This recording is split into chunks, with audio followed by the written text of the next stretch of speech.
It's estimated that 1 in 6 people have been stalked. A lot of the stalking is now perpetrated online through social media apps. The growing dangers of cyberstalking and the rise of the so-called IPredator was the focus of a conference which took place today in Glasgow. It brought together relevant professionals from across the UK to examine harassment in the digital age. We spoke to Anne Moulds, the founder of the charity Action Against Stalking, which has organised the conference, and Dr Matt Frew from the University of the West of Scotland. And so this is the second UK stalking conference you've been involved in, and the focus this year is on cyberstalking and the IPredator. I mean, how big a problem is this? Well, the recent Scottish Criminal Justice Survey figures for 2018, 41% of respondents didn't know who their stalker was. Now, that's not unusual. We always knew these predators are out there, these stranger acquaintance stalkers, but no one's ever measured it before. We didn't know what the sort of prevalence was. So these figures are now giving us an idea, and we've got something to build on now. And Matt, just talk us through the types of cyberstalking we're seeing. Well, normally what you'd find with cyberstalkers is you'll see them usually on your social media channels, such as your Facebooks, your Twitter feeds. And what these cyberstalkers do is they're usually ex-partners, they can be ex-friends, it can be work, colleague relationships. But as Anne actually says, I mean, the really interesting thing is people who are literally total strangers to you, and a lot of people are totally unaware of that. But what kind of things are they doing that the victim might find distressing? Well, interestingly, what they would do is they could just have a fixation for you, they could have a search for intimacy, they just see you online, and what they're looking to do is they're looking to bombard you with text, they're looking to make particular images.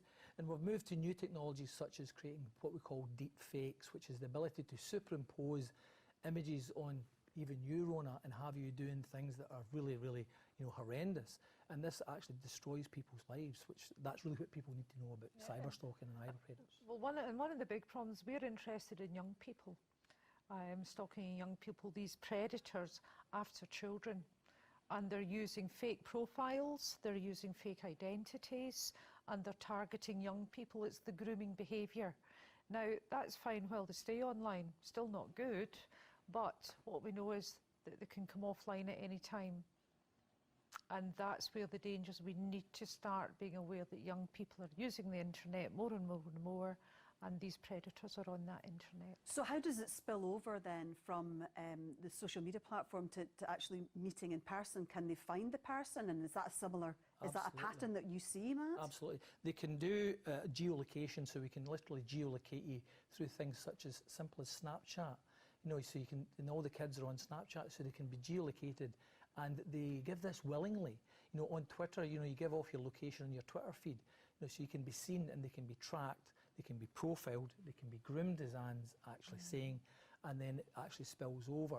And of course, people will make that connection between paedophilia. And I'm afraid this is actually where cyberstalking and IPredators are really finding a lot of their victims, if you like. And what's the emotional impact then on a victim who's being cyber-stalked, Anne? Well, if it's a stranger, they don't know they're being cyber-stalked and they're being groomed by some stranger, then they just think that they've met someone nice online. But for people who are cyber-bullied or cyber-harassed, because that comes under the IPredator as well, they're using digital technology, the impact's no different than being stalked in the physical world. It's the impact of anxiety, of fear, uncertainty, because what they don't know is what's going to happen next. But could you not just come off the social media? Would that not be the answer to this?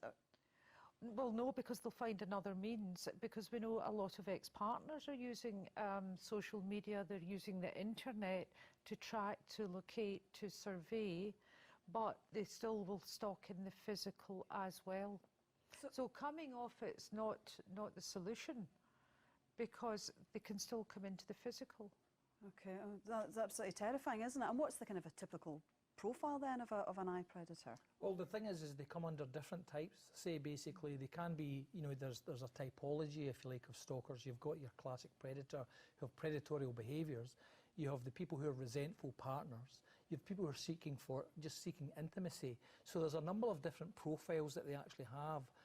What we actually know is when they do social media gives you this omnipresence. You can be everywhere at the same time. And that psychologically, when you have been stalked and it's persistent, constant harassment across many channels usually, that then creates, not just for a young person, but even for an adult, we've seen it basically decimates their lives, they lose their jobs, they have mental health problems, and the impact on the economy. And you've got to remember that the IPredator is a global phenomenon. This is nothing, just to do with Scotland.